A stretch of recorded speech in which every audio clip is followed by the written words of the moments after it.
So think about the end of the Beatles track Rain. You hear John Lennon's voice, but it's weird. It's sped up, slowed down, kind of layered backward, whispering something strange. Yeah, it's got that uncanny quality. Or, if I even just mention a song like, say, Led Zeppelin's Stairway to Heaven. Oh boy, here we go. Right.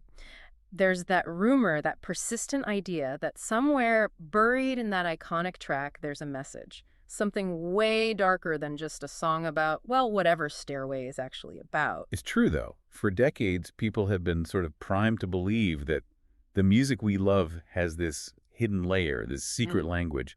What if those tracks you stream constantly, the ones that defined your youth, are actually whispering something completely different? It's this amazing mix, isn't it? Psychology, a bit of cultural paranoia, and some genuinely clever, sophisticated artistry sometimes. Absolutely. And that's what this deep dive's all about. We're digging into the sources you sent over on hidden messages and subliminal audio in music. We want to get past the campfire stories and conspiracy theories. Yeah, look at the actual artistic choices, the times when artists meant to do it. And also that cultural panic that took hold, the moral crusades. Right, and crucially, the science.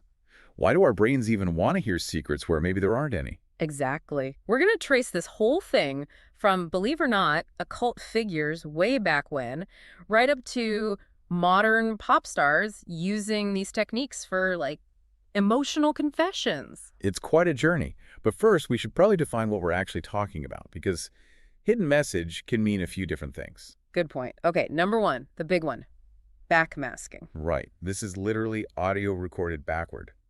To hear the message, you have to physically reverse the playback, or you use software now. And this can be deliberate. Sometimes it's apparently accidental, but it's almost always caused a stir. Definitely.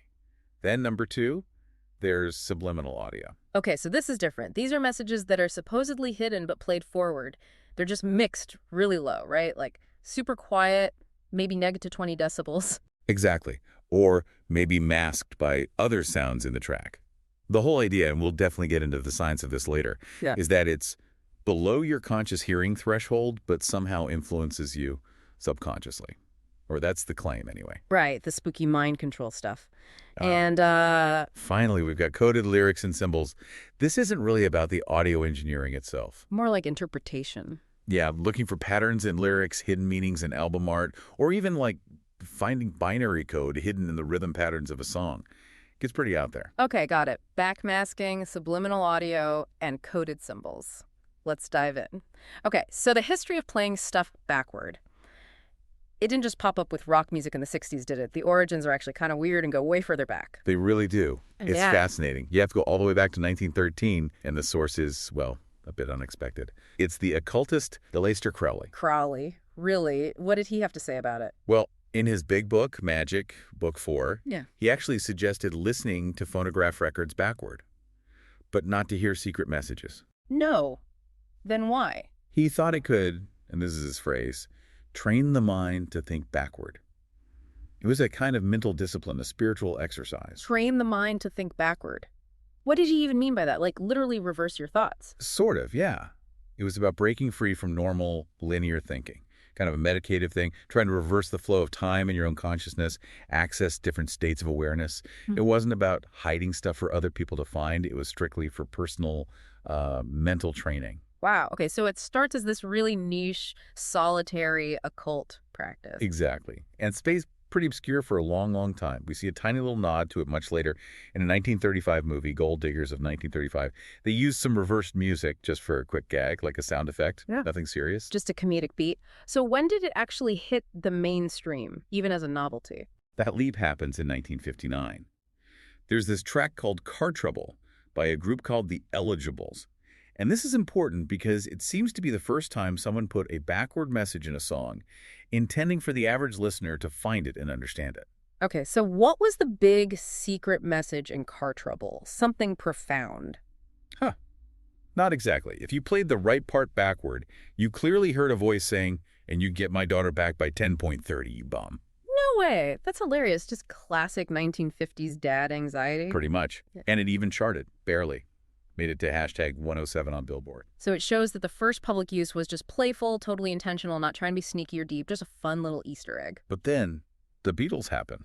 And they didn't just play with it. They kind of changed everything, didn't they? They took it from novelty to art. They absolutely did. Mid-60s, this becomes a key part of the whole psychedelic sound. The story goes, it was 1966. John Lennon was, let's say, experimenting. Right, famously so. Yeah. Listening to recordings, apparently threaded a tape reel backward by mistake. And instead of thinking it was broken, he was captivated by the sound, that weird, ethereal, backward sound. And that accident basically opened the floodgates. It went straight into their next big album, Revolver. Exactly. And for them, it wasn't primarily about hiding lyrics anymore like the Eligibles did. It was about the texture, the atmosphere. They were trying to make sounds that reflected that altered state of perception from psychedelic experiences. Like in Rain, that track I mentioned at the start, the ending, the coda. Perfect example, they took a vocal track, painstakingly reversed it on analog tape, which was not easy, and layered it in. If you manage to reverse it, you can hear Lennon singing lines from the song like, "Sunshine, rain." When the rain comes, they run and hide their heads. And it wasn't just vocals, right? They used backward guitars, tape loops. Tomorrow Never Knows is full of it. I'm Only Sleeping Too. Totally. What the Beatles did was elevate it. It wasn't just a trick, it was a serious compositional tool. They showed the world that audio could have this strange, surreal inner life when you flipped it around. And crucially, maybe, their use was often kind of murky, wasn't it? Unlike that clear, get my daughter back message, the Beatles' backward stuff was often textural, muffled, blended in. It invited you to lean in and try to figure it out. Exactly. And that ambiguity, that invitation to interpret, that's what really paved the way for the next big phase. Because once people started listening for hidden things, they began finding them everywhere, whether they were intended or not. And oh boy, did people start listening. That expectation that there must be hidden meanings just exploded in 1969 with the whole Paul is dead thing. Ah, yes, the original rock and roll conspiracy theory, really. And backmasking was right at the heart of it. The basic idea, for anyone who hasn't heard it, was totally morbid. Paul McCartney had secretly died in a car crash back in '66, and the band, grief-stricken or maybe pressured, replaced him with a lookalike. And suddenly, every Beatles song, every album cover, wasn't just music or art anymore. It was a puzzle box, supposedly filled with clues left by John, George, and Ringo about Paul's death. And the trigger, the thing that really kicked it off, was a DJ, right? Russ Gibb. That's the story. He was on the air playing Revolution 9, which is already a pretty weird track. Definitely weird. And he played part of it backward. And listeners, or maybe Gibb himself first, claimed they heard the phrase, "Turn me on, dead man." Wow. And once that idea was out there, it just went viral, 1960s style. People started frantically listening to everything backward, looking for more proof. They analyzed the Abbey Road cover, which had just come out. oh yeah, the funeral procession theory. John in white is the priest, Ringo in black the undertaker, George in denim the gravedigger, and Paul's barefoot, out of step, dead. Exactly. And the backmasking clues kept coming. People claimed if you reversed the end of "I'm So Tired," you could hear Lennon mumbling, "Paul is a dead man. Miss him, miss him, miss him." It's creepy just thinking about it. How did the Beatles themselves react? Well, they officially denied everything, of course. Said it was rubbish. Yeah. But they didn't exactly shut it down hard. They kind of let the mystery linger. Smart move, maybe. Probably. They realized this intense fan scrutiny, this belief that their music held deep secrets only true fans could unlock, actually cemented their legendary status and made the connection even stronger. And that whole dynamic, listeners finding meaning, intended or not, really set the stage for the 70s and 80s, didn't it? Backmasking shifted again, less psychedelic weirdness, more shock value, especially in rock and metal. Absolutely. And if you're talking shock value of moral panic in the 80s, you have to talk about the absolute ground zero example. Yeah. Led Zeppelin's Stairway to Heaven, released way back in '71, but it became the focal point later. This is probably the most famous backmasking accusation ever. The claim, pushed really hard by religious groups in the 80s, was that hidden in that middle section, the bit about if there's a bustle in your hedgerow. Yeah. If you play that backward, you hear Robert Plant clearly singing, "Here's to my sweet Satan." Right. The band always denied it. Said it was nonsense, just phonetic coincidence. But for people already worried about rock music's influence, this was the smoking gun. It didn't matter if it was ambiguous or hard to hear. Because the ambiguity was the point, maybe. Unlike the Eligibles' U-bump message, this one, you kind of had to want to hear it. You had to lean in, focus, and then your brain fills in the blanks with Satan. Exactly. And once that stairway rumor took root, oh man, it opened the floodgates. Suddenly, everyone was finding backward messages. Queen's Another One Bites the Dust. What was that one supposed to be? It's fun to smoke marijuana, apparently, if you reverse the chorus. Okay. Slayer, the metal band, they actually leaned into it. Their album, Hell Awaits, literally starts with backward chanting that clearly says, "Join us," over and over again. That was pretty deliberate sonic intimidation. So it became this weird feedback loop. Artists use it maybe for effect or to be edgy. Religious groups panic and publicize it, which then draws more attention back to the artists. Totally. Now, sometimes the bands did admit to using it, but not always for sinister reasons. Judas Priest, another band that got hammered by accusations. Yeah, they had that awful lawsuit later. Right, we'll get to that. Oh, we will.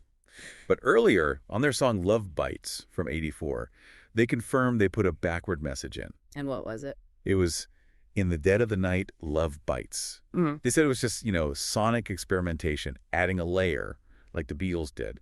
Texture, not commands. It's an important distinction, especially given what happened later. Definitely. My favorite response to all this panic, though, has got to be the bands who just made fun of it, like Electric Light Orchestra, ELO. Oh, yeah, ELO. Yeah.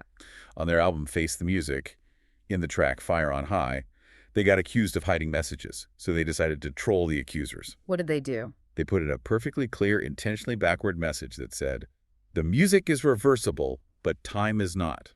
Turn back. Turn back." Huh. That's brilliant. Just completely owning it and mocking the whole idea of wasting time searching. It was great.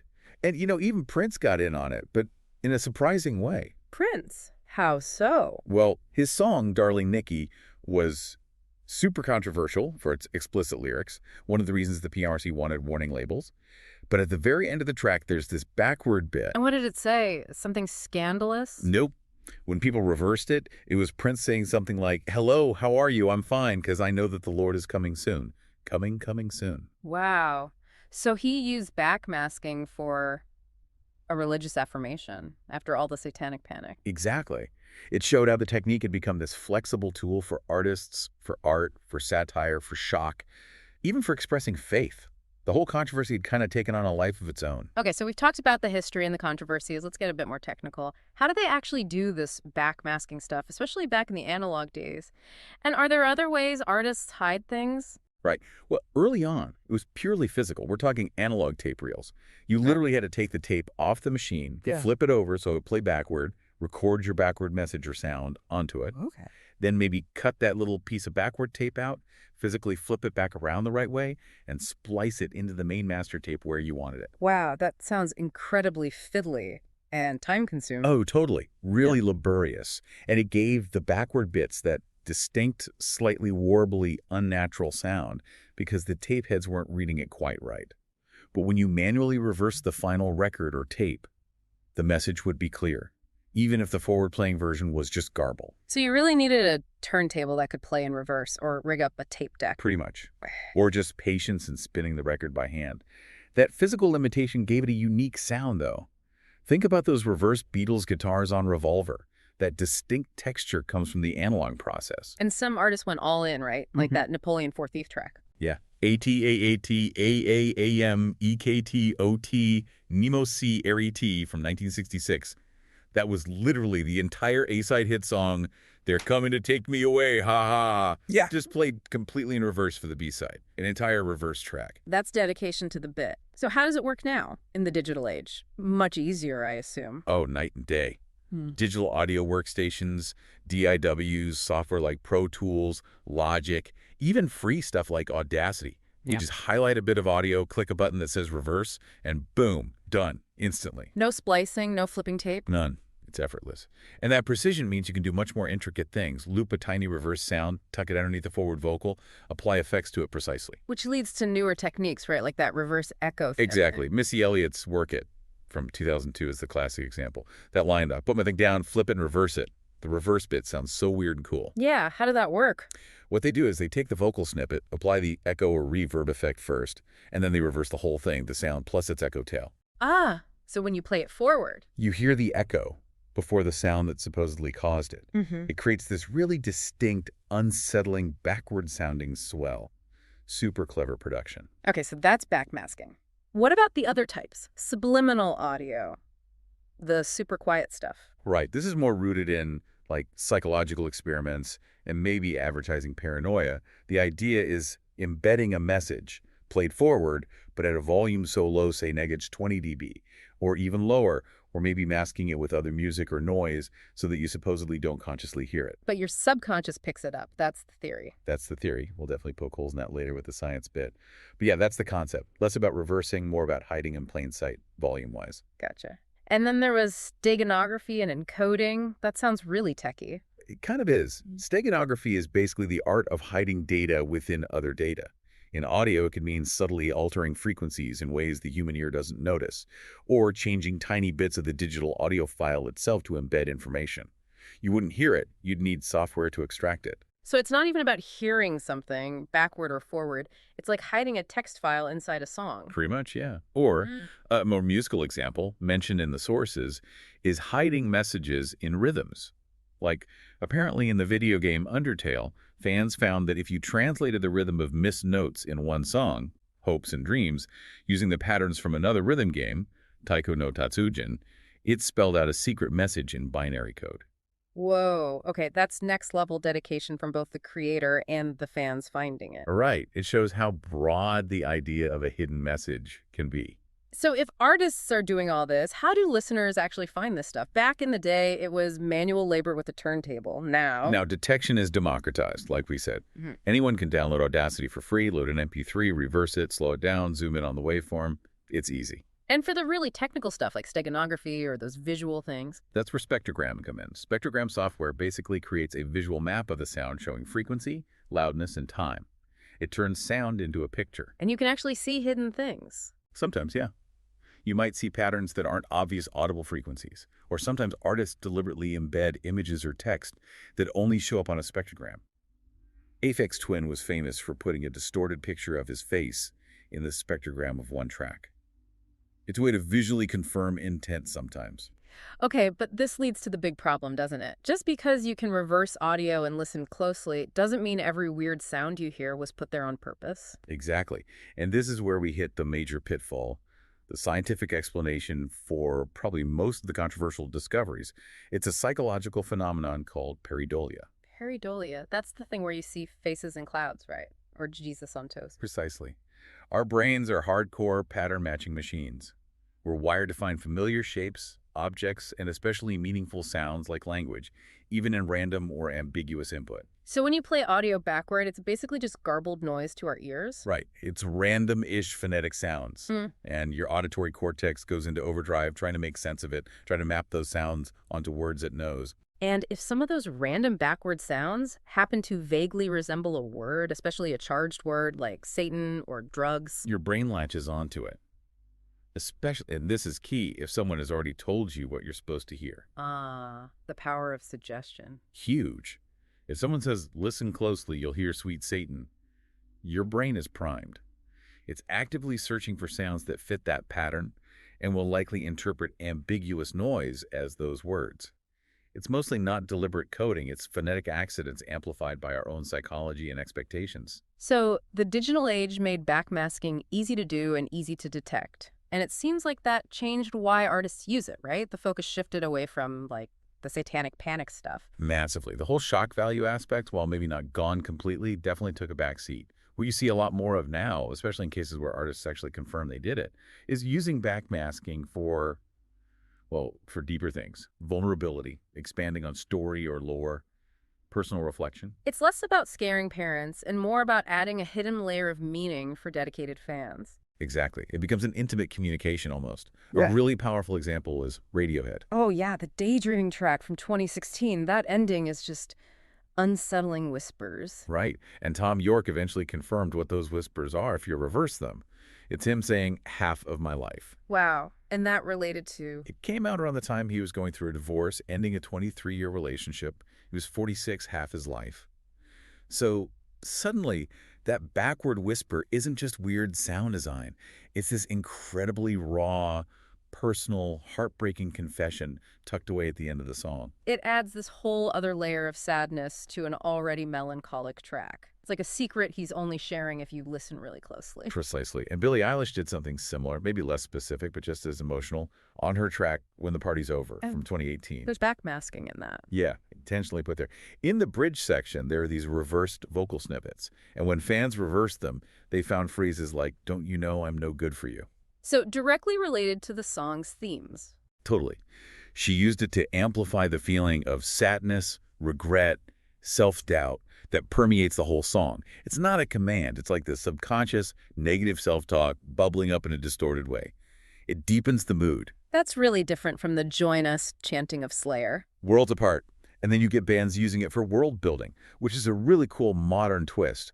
21 Pilots are masters of this. They have that whole complex story going on, right? Dima and the Banditos. Exactly. And in their 2018 song, Nico and the Niners, there's reversed audio. When decoded, it reveals messages that tie directly into their lore. Things like, "We are banditos," or anti-authority statements related to the fictional city of Dima. So it's like an Easter egg for the fans who are deep into the story. Yeah, it rewards that deep engagement. It expands the narrative universe and reinforces the themes of resistance and escape that run through their work. It makes the fans feel like they're uncovering secrets within the story. That's clever. And some bands just go technically wild with it, apparently. Like that Danish band, Mew. Oh, Mew's New Terrain from 2009 is mind-blowing. It's not just a hidden phrase. The entire song, when played backward, becomes a completely different song. Wait, really? Like Oh. a whole other melody and lyrics? Yeah. The backward version is called Nervous, and it's a coherent, melodic piece about anxiety. It's an incredible feat of composition and production, literally creating two songs in one audio file, one forward, one backward. Sonic duality. That's taking the experimental spirit of the Beatles to a whole new level. Absolutely. Hmm. But it's not all serious introspection and complex art. Modern artists still use it for fun, for parody too. Like Tally Hall, they seem like a band that would do that. Oh, definitely. In their song, Turn the Lights Off, they stuck in a reverse bit from Psalm 23, "The Lord is my shepherd." Just kind of random and playful. And didn't they have one that was super self-aware? Yeah, in Hidden in the Sand, the outro played backwards says, "We were playing in the sand and you found a little band." Just a cute meta joke about people finding hidden things. Yeah. And even the extreme metal bands are still referencing the old controversies. Some are, yeah. Like Cradle of Filth, using the Lord's Prayer backward on some more recent albums. It's not really trying to be satanic anymore. It's more like a satirical nod to the 80s panic. A wink to the fans who know the history. Okay, so artists are using it in all these new ways, but the paranoia, the conspiracy theories, they haven't gone away, have they? Especially with the internet. Not at all. If anything, the ease of sharing clips and theories online has maybe amplified it. The targets just change. Like pop music, now getting the same scrutiny. Justin Bieber. Yeah, there were claims about his track Where Are Oo Now? People on forums and social media claimed if you slowed it way down and reversed parts, you could hear whispers like, "Sleep with me, I'm not too young." Highly debatable, probably pareidolia again, but the accusation itself spreads like wildfire. And Taylor Swift fans are apparently always looking for hidden clues. Oh, constantly. Even though she hasn't, as far as anyone knows, intentionally used backmasking, parts of her fan base will reverse snippets, especially from the re-recorded albums, looking for hidden meanings, personal jabs, emotional confessions. The desire to find secrets is still incredibly strong. But what's really maybe concerning is how even the confirmed artistic uses get twisted now. You mentioned Billie Eilish using it to express vulnerability. Right. But then you go onto certain platforms, X, Telegram, conspiracy forums, and you see people interpreting that same confirmed artistic choice not as art, but as sinister programming. Programming, like mind control. Yeah, claims that she's programming listeners for depression or compliance, or that it's linked to, Freemasons or shadowy industry agendas. It takes the artistic intent and filters it through a pre-existing conspiratorial worldview. So the easy detection tools are a double-edged sword. They let fans appreciate clever artistry like Muse. But they also empower everyone to be a self-styled code breaker, instantly sharing interpretations, sometimes mistaking noise for intent, and fueling misinformation faster than ever before. It feels really important now to ground this back in reality, step away from the online theories, and look at the actual impact this stuff had, especially during that peak panic. We're talking the moral panic of the 1980s. It wasn't just talk, was it? Oh no, it had real-world consequences. It was a full-blown cultural freakout. You had Christian groups genuinely scared, organizing mass rallies, leading public record burnings, convinced that rock music, through backmasking, was literally promoting Satanism, drug use, suicide to kids. And this fear actually led to attempts to legislate against it. It did. There were bills proposed in states like California and Arkansas. Some wanted mandatory warning labels on albums with backmasking. Others tried to outright ban their sale. Did any of that pass? Ultimately, no. They were vetoed or failed. But the fact they were even seriously proposed shows the level of fear. And it brought the issue right into the heart of government with the PMRC hearings. The Parents Music Resource Center. Huh? Tipper Gore and the others campaigning for warning labels. Exactly. And during those Senate hearings in the mid-'80s, one of their big dramatic moments was playing Stairway to Heaven backward for the senators, trying to demonstrate the hidden danger of that alleged satanic message. It was presented as serious evidence. Wow. But the whole idea of backmasking actually causing harm, of it being subliminal mind control, that eventually faced a major legal test, didn't it? The Judas Priest lawsuit in 1990. Yes, that case is absolutely pivotal. It's tragic, really. The band was sued by the families of two young men who had entered a suicide pact. The claim was that their song, Better by You, Better Than Me, contained a hidden backmasked message that compelled them to do it. And what was the supposed message? The plaintiffs claimed it was the phrase, "Do it," hidden in the music driving these guys to suicide. So the trial essentially became about, can a hidden message actually make someone do something against their will? Precisely. It put the whole concept of subliminal influence on trial. Judas Priest's defense argued basically two things. One, the sounds interpreted as "do it" were just random acoustic coincidences, pareidolia again. And two, even if the sounds were there, there's no scientific basis for the idea that a backward, garbled message processed subconsciously could override someone's free will and force such a drastic action. And what did the court decide? The judge ultimately dismissed the lawsuit, found there was absolutely no credible scientific evidence presented to show that subliminal messages, especially backmasked ones, could cause someone to act. They couldn't prove causation. It was a landmark ruling against the idea of subliminal mind control through music. So that legal finding lines up with the scientific consensus, right? What does psychology actually say about hearing backward messages or super quiet ones? The science is pretty clear, and it goes back decades. Foundational research by guys like Vokey and Reed back in 1985 really tested this rigorously. They played people backward speech, masked messages. And what did they find? Basically, that while listeners might sense something weird is going on acoustically, they cannot consciously understand or comprehend the meaning of reversed speech. The brain just doesn't process language that way. It hears noise, not instructions. So no comprehension. What about those low-volume subliminals then? Can they influence behavior even slightly? There's some evidence for very, very minimal effects, but only in super specific situations. It's mostly about priming. Priming, meaning what?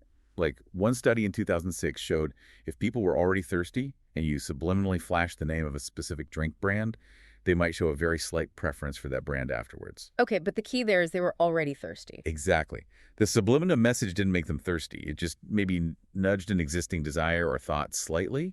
It couldn't create a desire or compel an action they weren't already inclined towards. So complex actions like joining a cult or committing violence or buying an album based on a hidden message. Science says no.